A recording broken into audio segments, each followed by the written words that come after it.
Hey everybody, this is Solomon. Today I wanted to take some time to give all of you guys my top 5 beginner tips when jumping into Spellbreak.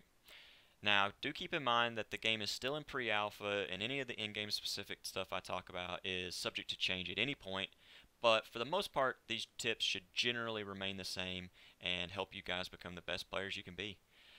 Without dragging this on too much longer, let's jump into the first tip. Now, for the first tip, guys, it's a pretty simple one. Don't hop into a live game right off the bat. Take a little time, go into the practice mode, and look over all the various gauntlets and abilities and skills and stuff that you can choose, and read them over in a nice, relaxing environment. If you try to jump just right into a game, you're going to have a bad sensory overload of trying to read what all these skills do at the same time as maybe you're trying to run from another player at the same time that you're trying to find something to fight back with. It's a lot that's going to be going on. So taking a big chunk of that and learning kind of all the abilities and stuff and what all this stuff does beforehand is going to give you a major leg up when you go to jump into a live game. Now, tip number 2, guys, drop away from everyone if possible. You don't want to, on the first few times you're dropping in, to go to these heavily contested areas like the shrines, which are the yellow circles on the map, or to heavily, contested loot areas on the map.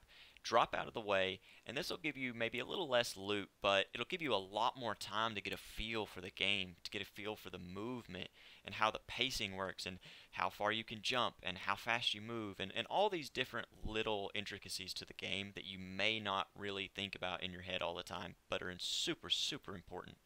It'll also give you time to, again, going back to that first tip, kind of read anything over that you may not have read in the practice mode, or maybe you need a little reminder or something. This gives you hopefully the time to do that in a little bit of a less hectic environment than right on top of where everybody else is going. Alright guys, for the third tip we have experiment with all of the in-game combos.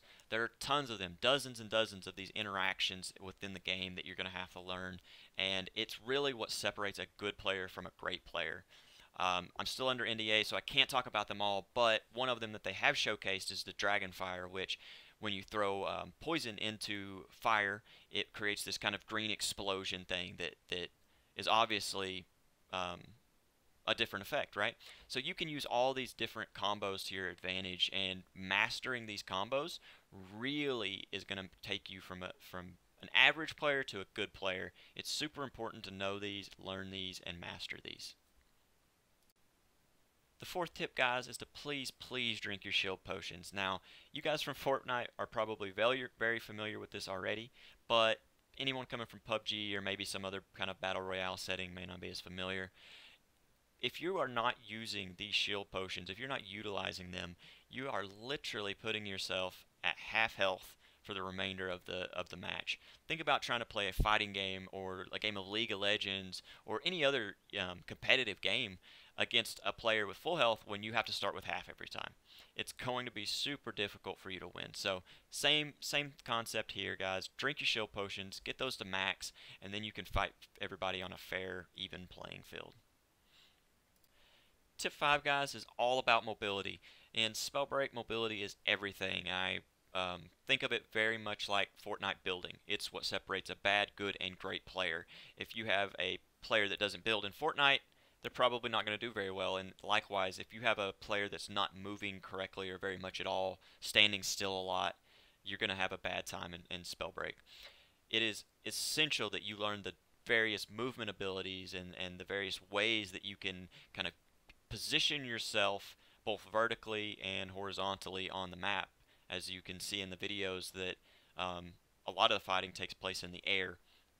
So being able to traverse, dodge your opponent's attacks, or set yourself up for a nice attack is super important and is going to define you as a player. So practice your mobility. If you're just running around the map doing nothing, take that time to maybe practice moving around a little bit. Try and get a little faster, a little better, a little smoother. So guys, I hope you all enjoyed these little tips and tricks I had for you. Hopefully it makes your experience when you're jumping into the game a little less confusing and a little less frustrating, and helps put you in a position to start winning games faster. If you like this video, I'd love it if you guys liked and subscribed to the channel. It really helps me out. And hopefully I see you guys on the battlefield. Have a good one.